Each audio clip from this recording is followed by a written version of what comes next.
Chess YouTube, what is happening? In today's video, Magnus Carlsen, the GOAT, is facing off versus the Russian Super GM Dmitry Andreikin in this week's Titled Tuesday tournament on chess.com. And in this game, Dmitry, he has the audacity to open with the most disrespectful opening of all time in chess, that of course being the Plow 1h4 and then 2h5. What does Dmitry think he's doing in this game? It's very simple. If you're facing Magnus Carlsen, the GOAT, you know this guy is going to open with some weird, bizarre new opening versus you. So instead of allowing that, he brings the fight to Magnus with the most disrespectful opening of all time, 1h4 and 2h5, aka the Plow Opening. All right, Magnus here. On move 2, e5 is the move. Very classical stuff, gaining control of the center of the board. Now Dmitry, 3e3. Setting up the idea of 4c4, gaining space on the queen side if he wants it. And now Magnus here, he has many ways to continue. He can go, for example, knight f6, knight c6, bringing out those knights. But instead, he plays the move 3c5, gaining space on the queen side, simply attacking in the center with those three pawns, the c pawn, the d pawn, and the e pawn. A very common idea in, for example, the king's Indian defense from White's standpoint. All right, White here plays the move 4b3, setting up that fianchetto on b2, and Magnus knight to c6 is the move supporting the e5 pawn with that knight. Now Dmitry, bishop b5, pins that knight on c6 to the king on the e8 square, and here Magnus, he finally decides it is time to stop the h-pawn dead in its tracks with the move simply 5h6. Now Dmitry, bishop b2, simply attacking the weak pawn on the e5 square. It is now hanging as that knight on c6 is now pinned to the king on the e8 square. Therefore, Magnus here, he must defend that pawn somehow, some way, and he simply goes bishop d6, a very logical idea, defending e5 with the bishop. Now here, Dmitry, he has many different ways to continue. He can go, for example, c4, d4, or e4. Even f4 is sort of possible with the idea the pawn on e5 is sort of pinned by the bishop to the pawn on g7. Instead, Dmitry here plays the move knight to f3, attacking e5 with that knight. And Magnus, he does defend with the move queen to e7. And the queen here simply going behind that bishop, defending e5. Overall, a pretty solid square for that queen. From here, Dmitry, he continues his idea of playing very strange, bizarre flank moves. And he continues with the move knight to h4, eyeing the f5 square. Why on earth would he play this move? Well, you are eyeing f5. You are preparing the idea of g4 if you want it, as now g4 is supported by the queen, and maybe, for example, queen to f3 could be one idea, attacking f5 with the queen and setting up knight f5 ideas in the future. All right, Magnus here, knight to f6, guarding g4. There are no g4 ideas, at least for right now, or it would be a gambit if White did go for it. Now here, Dmitry, how do you continue? Well, honestly, it's not that easy here to find a good plan for White. Honestly, what can he do? Do you strike in the center with, say, c4, d4, or e4?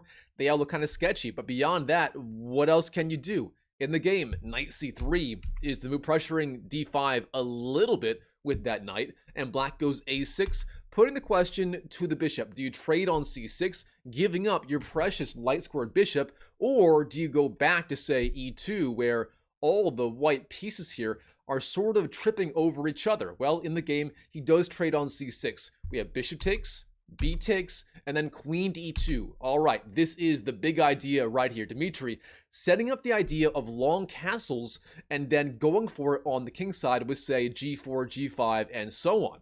How will black respond? Well, in the game, he does go a5, gaining space and setting up the idea of bishop a6, which dissuades White from ever castling kingside in the future, as bishop a6 would be a very nasty skewer on the queen and the rook on the f1 square. Instead, White here, he has many options. He can, for example, long castle. That is one logical idea right now. He can go e4, as the pawn is defended by the queen and the knight. He can also go g4, which looks insane, but if black were to ever take that pawn, for example, g4, then knight takes, then rook g1, which actually would be a pretty serious idea. Instead here, knight to a4 played in the game by White. Knight to a4, eyeing b6, eyeing c5 with that knight, and overall, it's not a bad square for that knight. It also blockades the a-pawn on a5, stopping any sort of a4 ideas in the future. So, knight a4 on the board, and black rook b8 guarding b6, and also bringing the rook to overall a better square on the board, where it does eye the white queen side on the open b file. All right, Dmitry here. d3 is the move, and finally black does castle, short castles, and white does the same. Long castles on the board, And now the big fight in this game has begun. Black here castling on the king side, white on the queen side. Both sides will be attacking all out on opposite sides of the board. All right, Magnus here. He begins with the attack with a very, very strong move. Rook to b4, flying in with the rook, pressuring this knight. And there are going to be all kinds of tactical ideas based on potentially taking on a4, giving up the rook, going full Gotham chess in the future. And beyond that, Black also has the idea of c4 at some point, with that c-pawn being escorted by the rook on b4. Overall, a very strong, very active move by Black here. All right, Dmitry, how does he continue? He goes for the move e4, gaining space in the center of the board.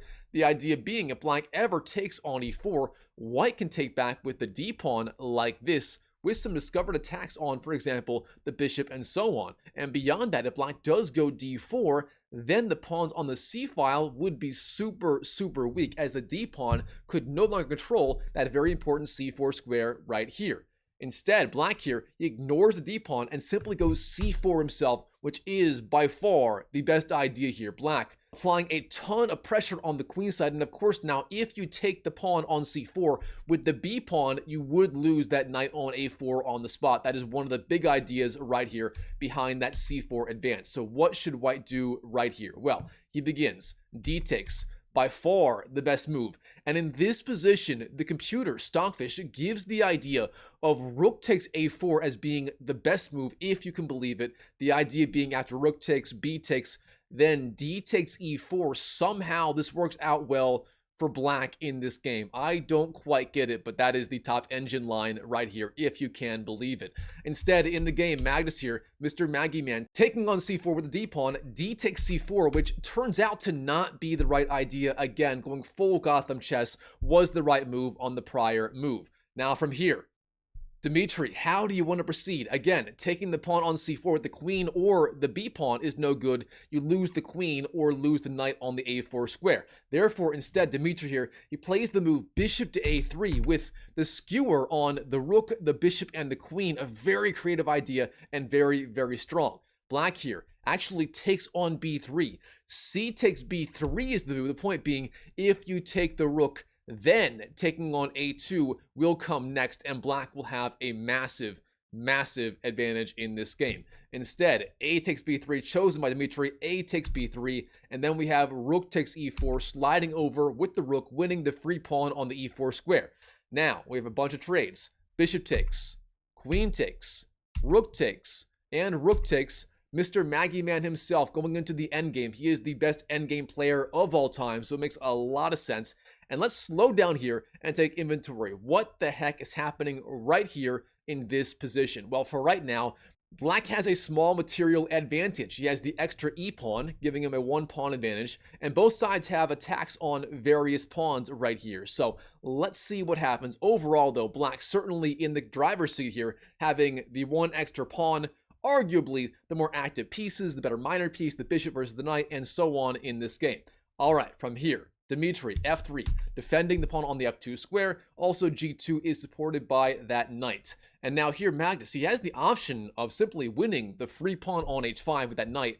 Knight takes h5 would be by far the best move, as there are no good discovered attacks by that knight and the rook on h1. So, taking on h5 is the best move here. Instead, though, knight d5 chosen in the game by Maggie Man himself, and this turns out to be a massive mistake. Dmitry, he has the option here of actually trading on d5 with the rook, giving up the exchange, and that is the best idea if you were to find it. The point being, rook takes, c takes, knight c3, hits the rook and the pawn on d5, and White would have actually an even game here according to the engine. Now, instead of that, in the game, he takes on c6. Rook takes c6 chosen, and this, it turns out, is a much, much weaker idea. For Black here, knight b4, hits the rook, and c2, a very strong double attack or fork with that knight. White here, rook c7, maintains the defense of the pawn on the c2 square, but Black, bishop to e6, pressuring b3 in certain lines, and Black here has excellent piece coordination. Literally every single Black piece here is working together very, very effectively, and look at the White pieces. The rook, the knight, the other rook, literally everything here for White is just not coordinating at all. All right, from here, Dmitry, rook d1, is the move. And finally, Magnus here finds a brilliant, maybe not brilliant, but a very, very strong, very good, and somewhat shocking tactical idea. But overall, a very, very strong and key idea in the endgame. That is the move e4. Look at this move right here. Here's the idea. If white is to capture on e4 with the pawn like this, f takes, as Dmitry did in the game, then Magnus will have the option of trading on e4, pressuring the knight. However, he has an even stronger intermediate move, and he does find it in this game, and that is the somewhat shocking idea of knight takes c2, seemingly giving up the knight for the pawn. Now, what is the idea? It's very simple. White here, he wins the knight, rook takes c2, but then Maggie Man is going to have the tactical idea of trading on b3, attacking both the hanging knight and the rook, and pinning that rook to the other rook on d1. And before he does that, he inserts the even stronger idea of rook takes e4, winning this pawn and attacking this knight, still with the idea of bishop takes b3 in the air coming up next. Maggie Man, how does he always do it like this in these games? I don't know. All right, Dmitry here. Knight f3 is the move. And then Maggie Man, bishop takes b3, winning the free pawn, attacking the knight and the rook and the other rook via the X-ray attack. Magnus, I mean, this guy really is the GOAT of endgames. This is brilliant, brilliant stuff right here. All started with the move e4, played a little bit earlier in this game. All right, Dmitry, knight c3, trying to defend, but then bishop takes c2, wins back the exchange. We have king takes and then rook c8, pinning this knight on c3 to the king on the c1 square. And let's slow down here and take inventory. What the heck is happening? Magnus here, he has the extra rook and 2 pawns versus those 2 knights of white. But very importantly, this pawn on the a5 square is super, super strong. And these rooks, they coordinate fabulously right here in this endgame. And the knights, on the other hand, are sort of not working together very well yet in this game. All right, from here, rook d3, defending both knights. Rook g4, pressuring g2. Rook d2 defends, but now a4, advancing the pawn. Of course, that knight on c3 is pinned to the king on the c2 square, meaning taking on a4 like this is simply not possible yet. All right, Dmitry, knight e5 is the move, jumping in with that knight. Rook g5 moves the rook back. And then we simply have rook to e2 sliding over with the white rook. Now black, rook to e8, trying to pin that knight on e5 to the rook on the e1 square. Now, yes, for right now, the rook is supported by the knight on c3. However, Magnus here, I mean, he never fails to find some new way to create more tactical threats in the endgames. All right, Dmitry, knight d3, retreating. Then we have rook takes, knight takes, and rook takes g2, winning yet another pawn in the endgame. This is not looking good. Those 2 extra pawns on the king side are going to be a massive, massive asset for Maggie Man in this endgame. All right, knight f4 hits the rook. Rook h2 slides over and pressures the weak pawn on the h5 square, while also keeping the pin on that knight on e2 to the king on c2. Now, king c3 getting out of the pin. g5, advancing those kingside pawns. White here has the option of trading en passant or allowing the pawn to advance on the g-file. Either way, black here is having a winning endgame. In the game, white does trade en passant. We have h takes, then f takes, and then knight d4. Of course, you cannot win that free pawn on g6, as if you do, you lose the knight on the e2 square and the game on the spot. Instead, knight d4 chosen, and now a3. Maggie Man giving up that pawn on g6, the point being, if you take it, then a2, and you are 1 square away from promoting that pawn.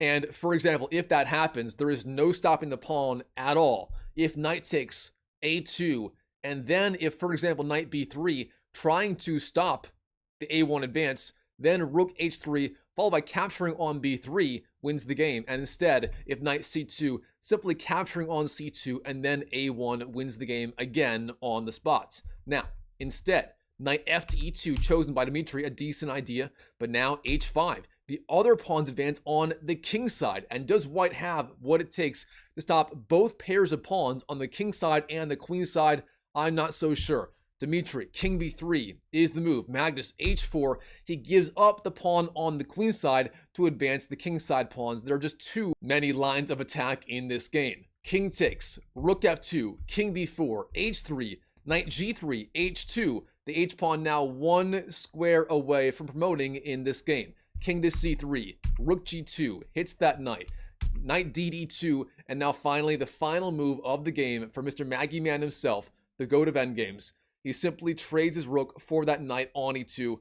Rook takes e2, and Dmitry here is forced to resign on the spot to Magnus, and here's why. If you win back that rook, obviously h1 promotes to a queen, and black here would win the game, and that is all she wrote. Woo! What a game between Maggie Man and Dmitry Andreikin in this Titled Tuesday Blitz game played this week on the chess.com servers. Alright guys, hope you enjoyed the video. If you did, please smash that like button down below. Leave your comments as well. What did you think of Dmitry Andreikin and his h4, h5 opening in this game? One of the most disrespectful openings ever invented in the history of the game, and playing it versus Magnus Carlsen himself. I mean, the king of trash openings. What did you think about that? Comment down below. And by the way, real fast, if you're trying to improve online chess and you're stuck and you're not making any progress and you're trying to find a free resource where you can improve very, very fast, I have the solution for you. Go to drmikechess.com. It's my free online chess community /course/coaching program. When you join, you get access to literally all of my courses for free group calls on the weekend, plus a community of over 1,000 online players, all striving to reach 1,000 to 2,000 plus ELO ASAP. If you want to be around other online players who have the same goals as you, if you want free resources, free coaching, and so on, go to drmikechess.com. Links right there, also down below in the pinned comment and the description. It's a great resource. I'll see you there. I'll see you inside. And as always, I wish you the best of luck in your chess improvement journey in 2025 and beyond. And I'll see you in the next video.